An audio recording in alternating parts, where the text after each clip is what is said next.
Dans les îles, évidemment, les places d'entrée, c'est bien sûr à travers les ports. Donc, contrôler les ports, c'est tout à fait essentiel si on veut lutter aussi contre les flux illégaux, évidemment, qui rentrent aussi à travers ces ports. Donc, tout le travail que l'on met en place au niveau régional avec la Commission de l'océan Indien, c'est justement de renforcer ces capacités de contrôle de tous les pays participants.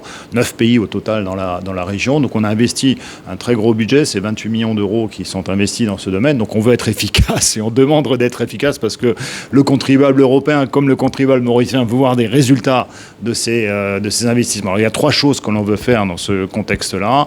Un, c'est renforcer les capacités propres de chacune des agences de police ou de contrôle de douane qui sont ici dans le pays. Et pour ça, on va leur donner à la fois des formations, mais aussi des équipements. Là, aujourd'hui, on a livré à tous les pays de la région un équipement mis en place par Interpol qui permet de se connecter immédiatement avec la base de données d'Interpol. Et on prend les empreintes digitales de la personne, du contrevenant éventuel, et ça vous donne immédiatement l'information et ça alimente en même temps la base de données d'Interpol. Le deuxième objectif, c'est bien sûr de renforcer la confiance entre les acteurs de la région, parce qu'on sait que les criminels sont souvent placés à l'extérieur ou loin de la juridiction nationale, donc il faut collaborer avec d'autres juridictions pour justement pouvoir combattre ces criminels, les interroger, les amener devant la justice, les arrêter, etc. Donc il y a tout un effort de collaboration, de montage d'opérations en commun qui peuvent être faites dans ce contexte-là, mais pour ça, il faut la confiance. Et la confiance, ça se crée en se parlant et en se connaissant et en échangeant les méthodes de travail de ce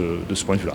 Troisième élément, c'est de renforcer toujours la capacité nationale. Donc là, on a fait un gros effort, notamment avec la douane de Maurice, que je remercie en particulier, qui a mis en place une structure de coordination. Mais maintenant, on voudrait travailler au niveau de l'ensemble des agences de répression qui existent ici à Maurice pour qu'elles échangent l'information. C'est pas toujours facile parce que chacun est parfois un petit peu jaloux de l'information qu'il a dans les différents domaines, mais si on veut vraiment être efficace, il faut absolument partager au maximum cette information de manière à pouvoir être vraiment dans une lutte qui donne des résultats contre les criminels, parce que les criminels, eux, sont très organisés, donc il faut que ce soit aussi bien organisé, voire mieux organisé qu'eux dans ce contexte.